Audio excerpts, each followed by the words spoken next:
La parole est à Madame Clémentine Autain. Monsieur le Premier ministre, vous avez raison. Il ne suffit pas d'acheter des lits chez Ikea pour ouvrir des places de réanimation. Oui, il faut des humains pour soigner.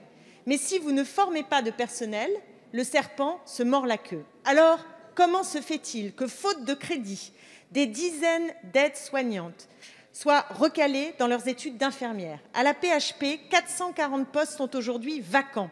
Et en même temps, on a 120 aides-soignantes qui ont passé les épreuves de sélection pour entrer à l'école d'infirmière. Mais il n'y a pas d'argent pour financer leurs études. Elles ont beau avoir obtenu des notes de 13 à 19, Monsieur Hirsch n'a pas de ligne de crédit pour les former. Comment est-ce possible? À quoi jouez-vous? Il faut anticiper nos besoins, former massivement, fidéliser les personnels. C'est d'un plan massif de formation rémunéré dont nous avons besoin, notamment en direction de la jeunesse. Le développement de ces contrats d'études est d'abord une responsabilité nationale, une urgence absolue, comme l'augmentation significative des salaires que nous attendons toujours, puisque la rémunération des soignants en France reste, après notre Ségur, votre Ségur, qui a fait pchit, très nettement inférieure à la moyenne des pays de l'OCDE. Augmenter les salaires, c'est marquer l'importance sociale de ces métiers et c'est aussi les rendre plus attractifs. La vérité, c'est que vous préférez recruter des intérimaires et demander au personnel de faire des heures supplémentaires plutôt que de former. Ce que vous anticipez, ce sont des milliers de fermetures de lits que vous continuez de prévoir avec vos regroupements d'hôpitaux en pleine pandémie. C'est honteux.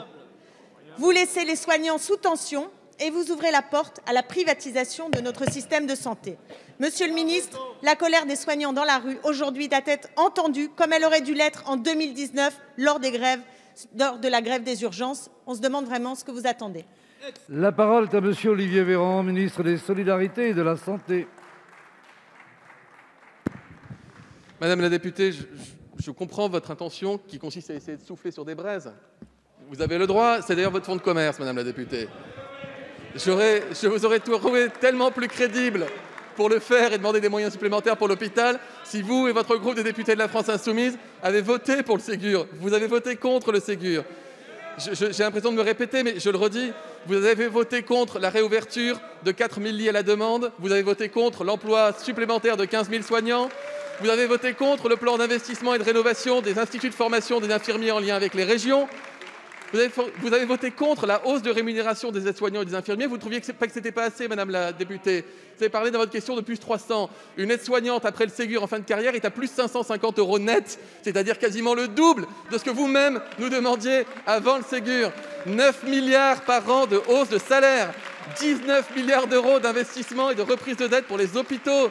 Madame la députée, dans la région Île-de-France, mais dans les autres régions aussi, chaque semaine, c'est 1, 2 ou 3 nouveaux hôpitaux en construction ou avec un grand plan de rénovation. Des hôpitaux qui attendaient parfois depuis 20 ans qu'on rebâtisse les murs, qu'on modernise, qu'on y installe du matériel. L'investissement du quotidien pour les soignants, madame la députée. Nous sommes passés de 150 millions à 650 millions d'euros par an d'investissement à la main des soignants pour améliorer leur quotidien. Personne ne dit que c'est trop, personne ne saurait dire que c'est suffisant. Mais madame la députée, quel est votre bilan en la matière? À part des incantations essoufflées sur les braises, l'hôpital a été courageux, les soignants sont des héros, la nation leur doit beaucoup et la majorité n'a pas à rougir des actions qu'elle a prises pour eux.